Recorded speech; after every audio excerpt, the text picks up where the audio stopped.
But the idea was born, you apply lip gloss twice a day. Over the course of the year, you end up consuming approximately 2 tubes of lip gloss. What made you do something about it? We didn't want to launch just another lip balm. It kind of made sense to marry, beauty and wellness into that one product. Just knowing that you have to have such a strong point of difference to launch a brand in such a crowded market. We had a huge fuck up with our initial product run. We just kept hustling, working as if we were going to restock. We've never actually spoken about this before. If you haven't listened to part 1 yet, pause this and go back. I promise you it'll make a lot more sense. If you've already listened to part 1, welcome back. Let's go.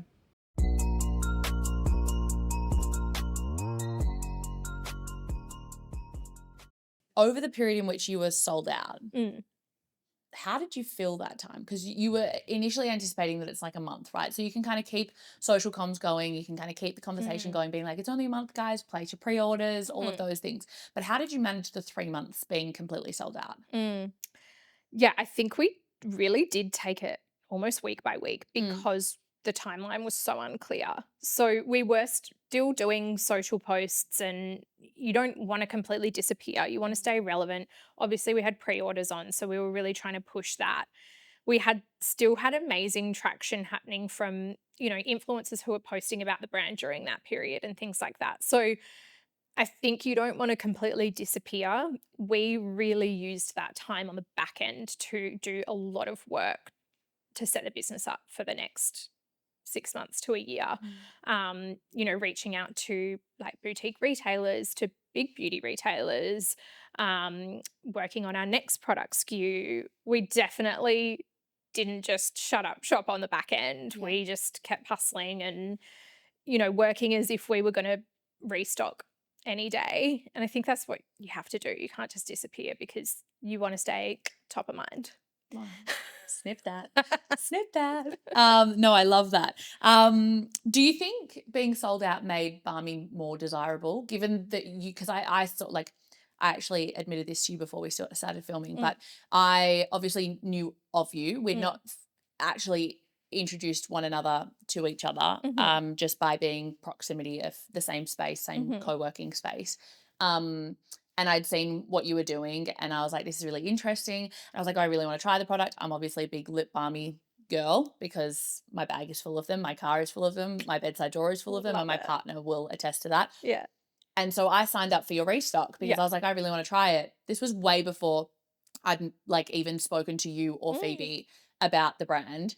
And then when it obviously came in, I placed my order. Yeah. I paid for it. Yeah. And you've you. very kindly given me some today. And I actually was really excited because it said that it was going to arrive today or tomorrow. And I was like, oh my God, if it arrives today, I'll be able to take it to the podcast studio. But I'm excited that I've got Hopefully my later own. today. Yeah. Now you've got doubles. I'm so excited. My partner will be absolutely mortified that I have so many more lip balms in the house. But I feel as though, when the excitement around the restock and everything like that, like I saw how many other people were posting about your product. I saw other people talking about it online, which created that hype. So do you think that having that online presence outside of your own voice helped with building the demand for it? Like, have you seen that with Restock now of like more and more people purchasing? Yeah, definitely. We were able to build up, that wait list like you, during that time. So yes, I think it does help build demand. However, I don't think it's necessarily the best for conversion because I don't think, I definitely get a bit put off by pre-order personally. If I want to buy something, I want it immediately. So I'm probably not as likely to place a pre-order. So while yes, it was good because it built hype and now those people can transact. So hopefully we haven't lost them as a customer. But I think ultimately like nothing beats availability and accessibility and being able to get it when you want it, especially in this day and age. They can just walk up the road and get another one. Totally. And especially like it kind of leads me to my next question around lip balm. Like we've spoken about how much I love it. You've seen the variety of brands that I have sitting in my bag, now including Balmee in the mix. I feel as though lip balm isn't really, or it's not really a category that people have like their like die hard loyalty to one. Like we saw when Rode launched, people were like, oh my God, I'm going to go and get it. And then probably 3 months later, they're going to be like, the hype side down. I'm happy to just go back to the one that I was using previously. Or like, I'm not going to bother trekking it into Mecca and George Street to go and get one because I don't have it in any other store. Yeah. And I need one now. Yeah. So how did you guys navigate the idea that, or how do you intend to build loyalty in a category that typically doesn't have loyalty in it? Yeah. Well, I think that is like the fact that it doesn't have loyalty is the exact reason there was an opportunity for us to enter the space. And how I guess we plan to build loyalty around that is, you know, it's not groundbreaking, but just creating a world in which people want to be a part of.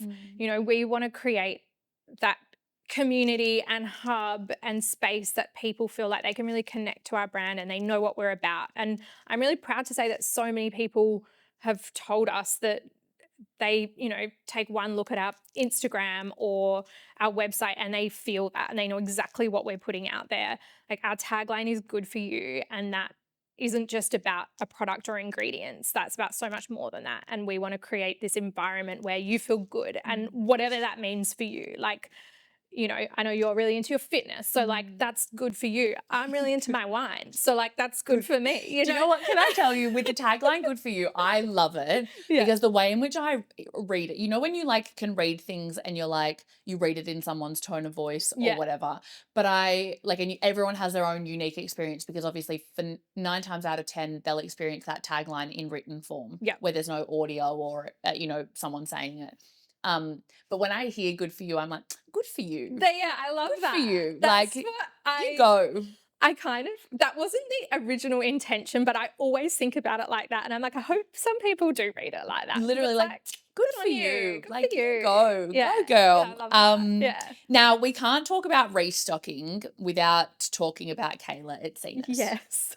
Insane. Wild. Like, literally just happened over the weekend. Yes. I was following along with my breath held and I was like cheering from my lounge room for you girlies because obviously now I follow you both on your personal, but then also the business. And I was like, go, that is amazing. Like, Kayla at Cenas, she has 15 million followers on socials. Insane. She's a dream guest of our podcast. On my dream list. 100%. Phoebe jumped out of a moving car to get the product in her hand. Yeah. Tell me about it. It was honestly like, talk about divine timing. So I was going to visit Phoebe on the Gold Coast. Also just coincidence that we were able to restock this weekend. So the plan was always to restock on Sunday because just good day to restock. That's the day we launched on a Sunday, went well for us. On Saturday, I flew into Brisbane because there are no direct flights from Perth to the Gold Coast, which I didn't realise. Phoebe was going to come and pick me up from the Brisbane airport and we were then going to go to the Carlisle for lunch. She was running late, so I was like, I'll just get an Uber and meet her. Met her there. I had literally just jumped out of my Uber into her car and we were driving up the road and I look out the window and I was like, oh my God, that's Kayla at Cenas. Like, and you know, in Perth we don't get many cool people, so I'm starved of cool people. So I was like, oh my God. And poor Phoebe, I mean, I could have jumped out of the car too, but she was on Phoebe's side by that point. I'd grab a lip balm, give it to Phoebe, a fresh one, and give it to Phoebe. I'm like, get out of the car, go and give it to her. And she was like, okay. Just runs up the road. He's like, Kayla, like turns around and she's like, are you Kayla? She's like, yeah. And meanwhile, I'm like, Josh, Phoebe's husband's driving the car. I'm like, pull over, I need to get out. And she's like, oh, I'm sorry to interrupt you. I just really wanted to give you my lip balm and just told her a bit about the brand. And Kayla said, this is crazy. My lips are so dry. I need a lip balm right now. So that's great.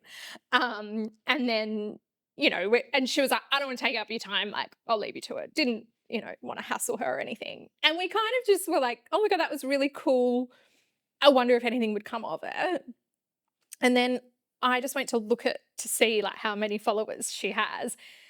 And she was following us. And I was like, oh my God, she's just followed us. And we were like freaking out. And then 5 minutes later, she did stories about the experience, like about Phoebe jumping out of the car. So then, of course, like we start getting all these followers and sales are coming through and we've obviously did content on it as well. So we were trying to just get on it. Time was of the essence. And then she ended up resharing our reel as well. So we just had a lot of traction. That's the, biggest views we've ever had on our on our content. I saw the So, views. I think I checked it on Sunday and I was like, yeah, it's massive. crazy. Yeah, yeah. So then she did, this is what I really loved about it. It's like, obviously that's been so beneficial for us as a brand. But then she did I think it was the next day, a story post saying that, she wants to highlight I female. reposted it. Yeah, she wants to highlight female businesses once a week. So comment, I like to think she saw the impact that she had for us and was like, I want to do that for other people as well. So I thought that was a really cool thing to come out of it as well. Really cool. Yeah. Now, I think there's a lot of shade around like influencers and creators and how like they don't actually work. I mean, I'm sure you see a lot of that in your talent job as well, management job, which we will talk about in a second. But did you notice the visible, I mean, obviously views is one thing, but did you notice it convert to sales off the back of it? Definitely. Yeah. It's an interesting conversation because, there's certainly, people with an audience that you would expect to convert that don't. Yeah. And then people who are maybe more niche and small that you wouldn't expect to get certain sales or traction from, that you do. But yeah, no, we definitely saw amazing results off the back of her posting. So then did you go and have a champagne at the Carla? We absolutely did. That is You're like, we've made it. That is the first thing we did. Do you feel as though that, like, I always ask people when they've started a brand, like, what's your champagne pop moment? Like, I don't drink, right? So it's like, wow, so healthy. Yeah. Well, it's not a health thing. It's more of just like it doesn't benefit. Like I don't get any benefits from it, not from a health perspective. But I used to get really anxious drinking. Yeah. When I was drinking. Yeah. Like I'd sit there and be like, does this person even like me? Even though I could sit in a room with someone completely sober and not have that thought cross my mind. Yeah. So I was like, what's the point? Yeah. This is doing more harm than good for me. Yeah. So I don't drink, but like I always ask people, what's your like champagne pop moment for like the business success? Because I think that especially as female founders, but I feel as though most founders experience this where they go, there's just the next milestone or the next thing that they want to hit and they're like, oh, well, we're not gone into Mecca yet, or and so it's like we're not celebrating just yet because we're not where we want to be. But I think that there's various milestones along the way. Like I talk about it all the time in the sense that you can be really content and happy with where you're at the moment and celebrate those successes so far, but then also still have your eyes on where you want to be. Big goals. Do you feel like that was a big champagne pop moment for you? I think so, yeah. I think that was, the most eyeballs we've ever had on the business, and as a young brand, you need brand awareness. So that was huge for us. But I think we are pretty good at celebrating even the little wins. We have a WhatsApp community, which is me and Phoebe in the community. Love. So that's how we organize all our chat. We used to have like one WhatsApp group and then it just got too hectic because we're talking about 500 different things. Yeah. So we have different chats for different areas of the business, and there's an announcements chat, which is just like naturally there from WhatsApp. And so anytime, we hit any kind of milestone, we'll put an announcement in the chat. So we have all these milestones for the business, and whenever we can be together to celebrate those things, I think you've got to celebrate the little wins as well. No, I love that. What's the point? I love that. I actually saw the WhatsApp hack on Layla's TikTok. Oh yeah, because Phoebe went for a walk with Layla. Yeah.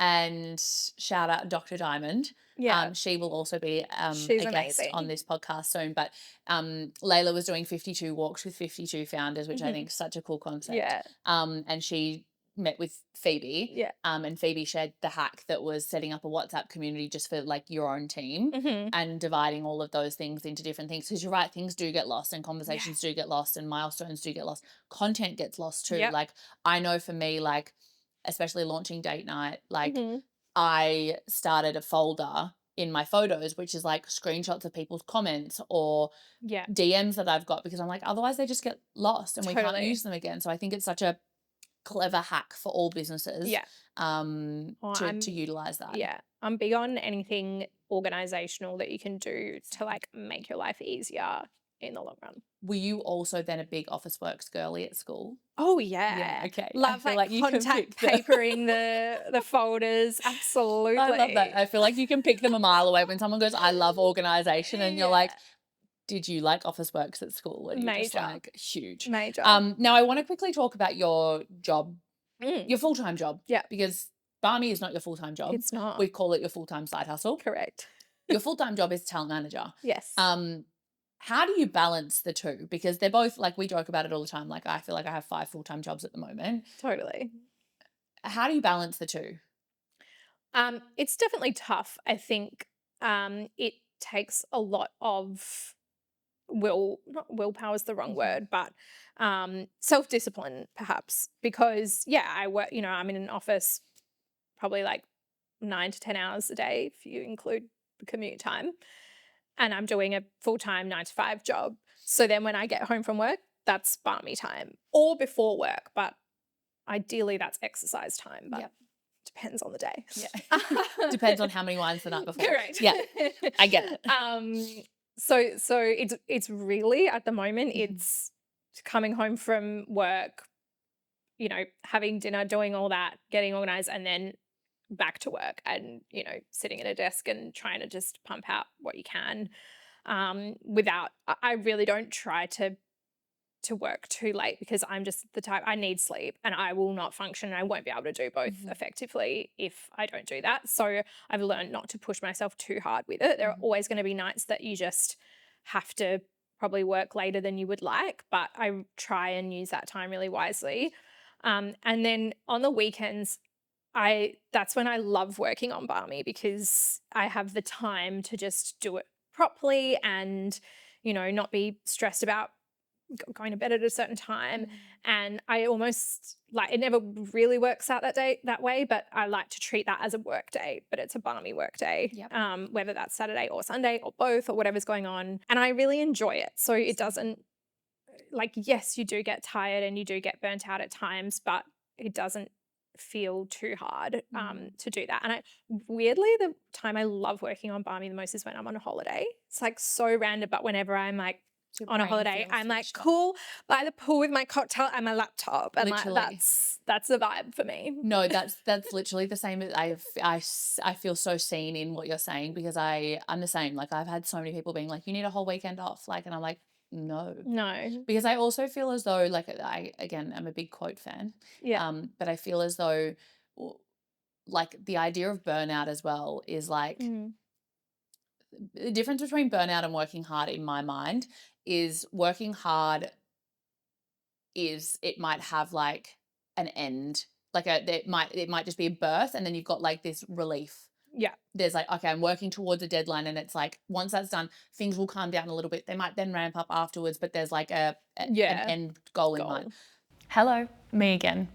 If you keep coming back to top of mind but still haven't hit follow or subscribe, this is your sign. You have no idea how much it means to me. The more follows we get, the better the guests. The more conversations we can be having, the more you can learn for free. Win-win. So go on, hit follow.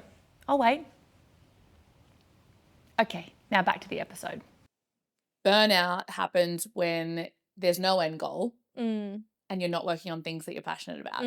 Totally. And I feel like when you're passionate about Straining. something, you work all hours of the Yeah. night. Like, I'll sit up and timestamp my podcast at like 9 o'clock at night, and my partner will be like debriefing, like not debriefing, like switching off after his Yeah. day, watching something. And I'm like, that's cool. But like, for me, I need, like, that's my time, and I love doing it. So Yeah. I agree. Now, you mentioned before around relationships, and like relationships essentially, I feel like throughout this whole podcast has been like a bit of a theme of like, with your co-founder, Yeah. how you found your manufacturer, strong communication and great relationships is such a big theme in everything that you're doing at the moment.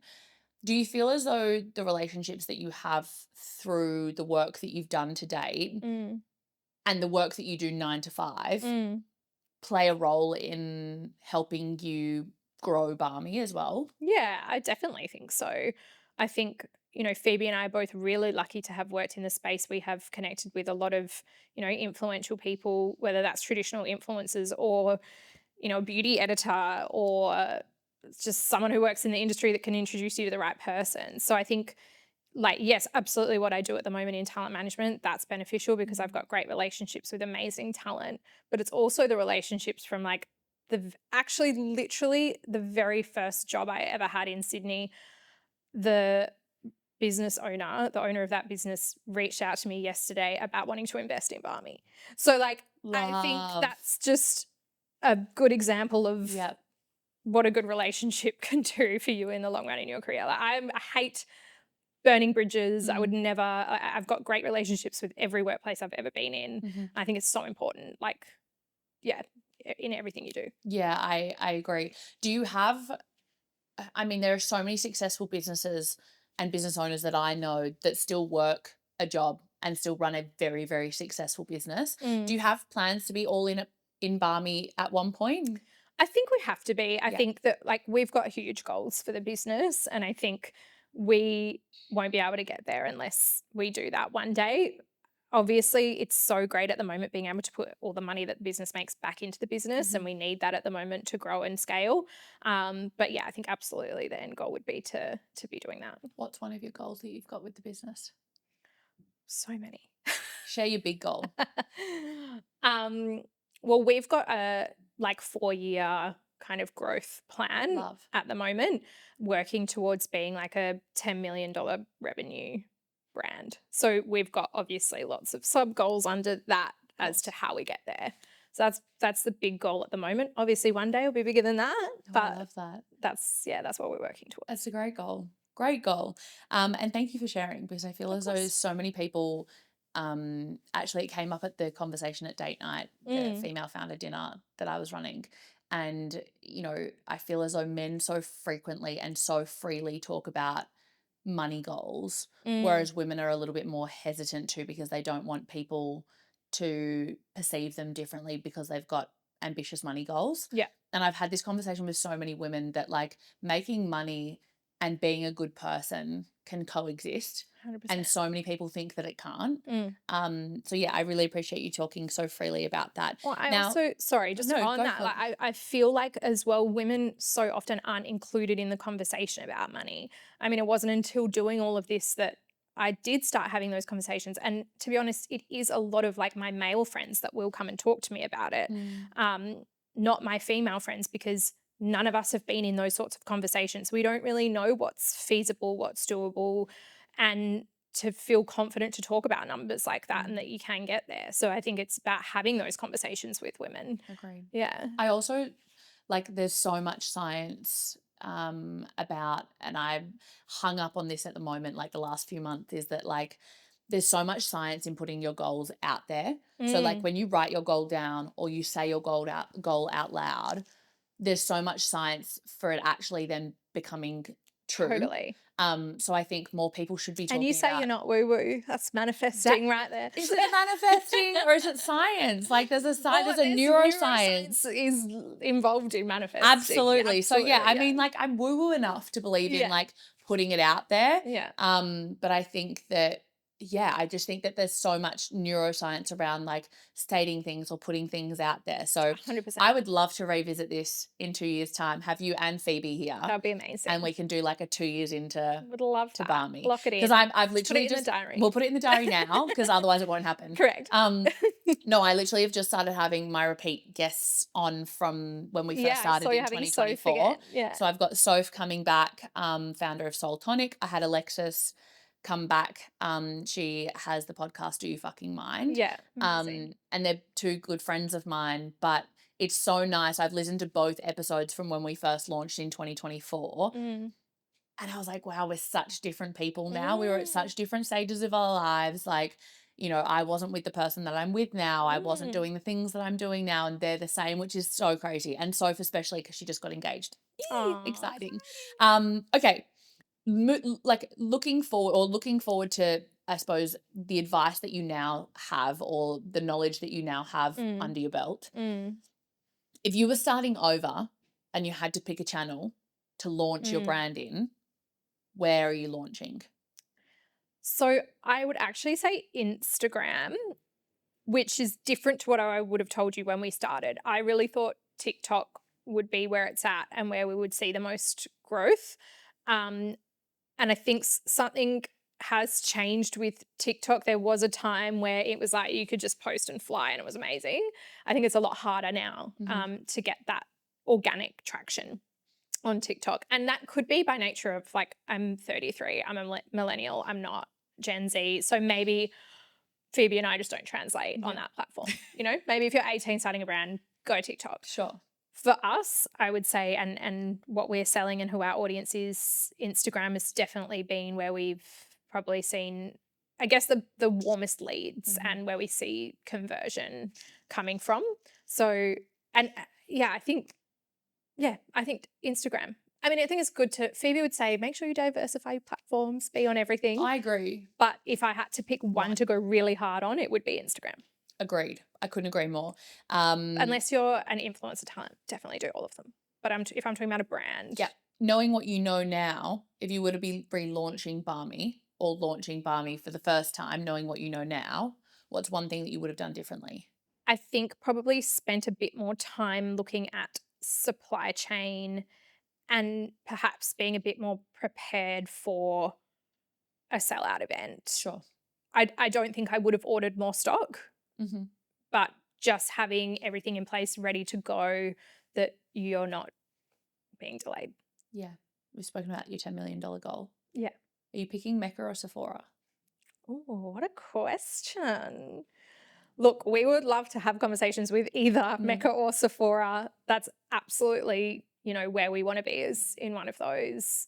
We adore beauty as well. I don't think you can pick a favorite child, can you? I was going to say it's kind of like picking a favorite child, but I was going to say as well, or are you staying independent? Because I feel as though there are so many businesses now that, I mean, Rode only recently went into those big retailers because they've made so much money staying independent. Yeah, absolutely. So I think that there's power in staying independent for as long as you can until you need that additional kind of distribution channel. Yeah. But I'm really excited to see. Yeah. Or you can go into all of them. Yeah, you could. How do you feel about that? Because I feel like there's a lot of conversation around the Mecca versus Sephora versus doing both because Rode did both. Yeah. In the US. Yeah.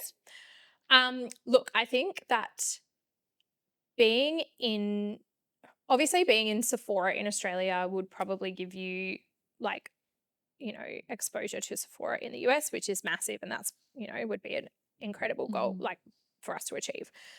But I also think that Mecca is very much seen as the leader in the beauty retail space in Australia. And globally, everyone looks at Mecca to see what's happening in Australia.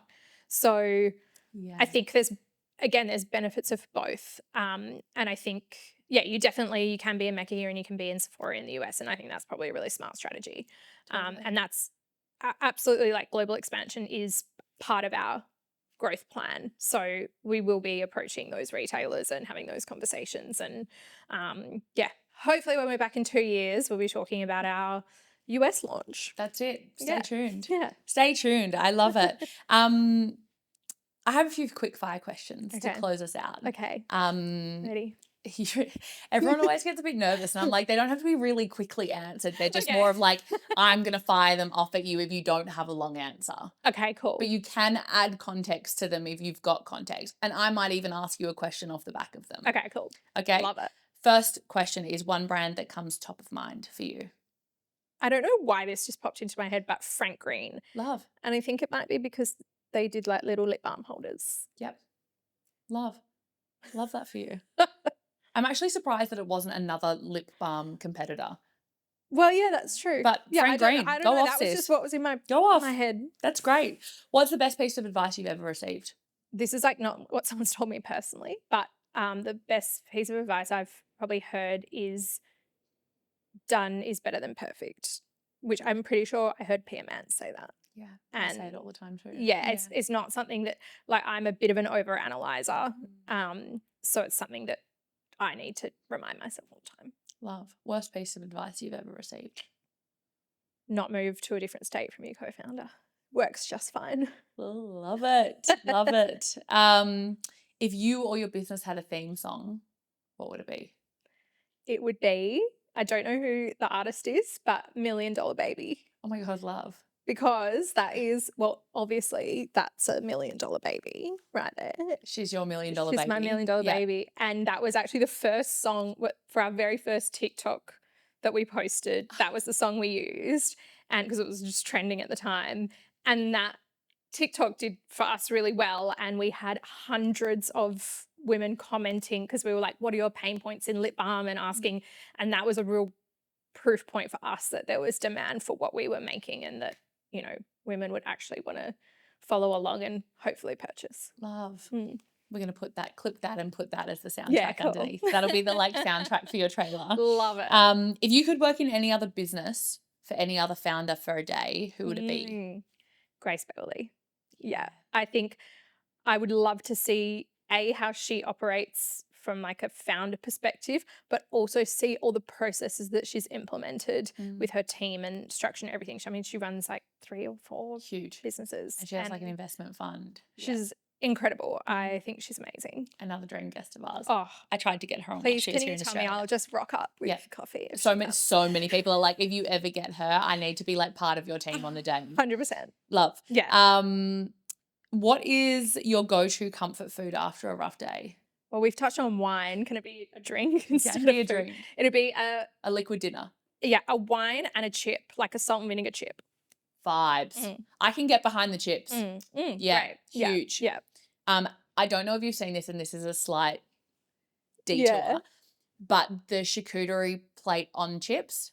Have you seen that? Yes. Like, yes, with it's like, called charcuterie nachos. Yes, with like prosciutto jalapenos and like vibe. Huge vibe. Yep, I have had that before. We did that in New Zealand, so we'd spent the whole day hiking. Oh. And it was like too late for lunch, but too early for dinner. Yeah. And I was like, I just need a little snack. Yeah. Perfect. So we did that next to the like lake, and I was just like, dream day. And that's easy to do at home. So easy. I don't know why I haven't done it. Yeah, so easy. It's like the ultimate girl dinner. 100%. Yeah. Sign me up. What is the weirdest or most random side project that you've ever worked on or like had an idea of but may or may not have seen the light of day? There was one point where I tried to create, like, I love like to-do lists and organization and planners and things like that. And I tried to create, maybe inspired by Grace Beverly, like a to-do list schedule planner to sell on Etsy. Love. Did you launch it? I think I posted it on there, but I did absolutely nothing to market it, and it didn't go anywhere. So that was it. Vibes. We love that. We love that. And now look at you. Yeah. Look at me. Now look at you. What is one thing that you think that keeps a business or a brand top of mind? So I'm really big on brand being like brand identity in terms of colors, logos, brand marks, and everything like that. But then also brand from like a more emotional standpoint. So I think it's probably both those things, maybe more so the brand identity. I think if you have colors that people can associate with your brand, or like we have our do I have my phone? Yeah. Like our Balmee bee, that people have been like, oh, I saw something in the bee flash up and I just knew it was Balmee before I knew that it was about Balmee. So things like that can keep you recognizable in the market. Love. If you had to start building a brand tomorrow, business or personal brand, how are you doing it? Again, I think going back to the foundations and the basics is where everyone should be starting. Like, what are you bringing out? How is it different to what other people are doing? Again, doesn't have to be by ingredients or innovation. And how do you want to make people feel? And getting really, really, really clear on that, and then deciphering what is that key message, and then making sure that's funneling through in like every single thing you're doing with content. What is a quote that is always top of mind for you? I love a quote. Yeah, I love quotes too. Yeah. I used to have this is so lame. No, tell me. I still have it. I used to have a quote book, and I would write, and I started it when I was like maybe 16 or 17, and it'd be like live, laugh, love, like those ones back then. And then I just, every time I hear a quote or read a passage in a book that I like or something like that, I would write it in the book, and I'd had it for years and just kept adding to it. I don't use it anymore, but maybe I should revisit it. But I love a quote. Love that. I have that on my notes app, so I have one note that's just quotes, and whenever I see something, I'll write it in there. Yeah, it's pages long. Wow, pages long. I love that. What's your favorite go-to quote that you always refer to? Something I feel like I've been thinking about a lot lately is stay ready so you don't have to get ready. And that's like everything, business, personal, everything. My dad said that to me all the time. Oh, really? Yeah. Love He's like that. military, so he's like, stay ready so you don't have to get Yeah. ready. Yeah. Yeah, No, I love I it. totally get that. 10 years from now, last question. 10 Yeah. years from now, what do you hope people say about Ali? I hope they say, oh, isn't that the girl that sold the lip balm brand for $100 million? Love. Absolutely. 10 years time, get her back on this podcast. Talk about the acquisition of Balmee. Absolutely. Absolutely. The Australian version of Road. Yeah. Love that. Love that. No, that is such a good way to end it. Ali, thank you so much for sitting with me. I can't believe it's been 90 minutes. Time has literally whizzed We past. love to yap. We do love to yap. And honestly, if I didn't have a time cap, I'd be here all day. Yeah. I cannot thank you enough for coming today to talk to me. I know you've come straight off a flight. Yep. You're the first cab off the rank this morning. Oh, amazing. And I cannot wait to watch your brand, or yours and Phoebe's brand, grow. It is so inspiring to see other women just going after it and just doing their thing whilst being in another job. And I just think that, you know, the sky's the limit with you guys. Like, anything truly is possible. And I cannot wait to be a bystander / cheerer on the sidelines. Well, back at you. What you do is amazing. You have so many different things going on, and I'm so excited for you. Thanks. I love Angel. this. Love this. Love this for us. Love this for us. Thanks for joining us for another episode. Remember, you don't win by posting more. You win by being the name they think of first. Stay top of mind.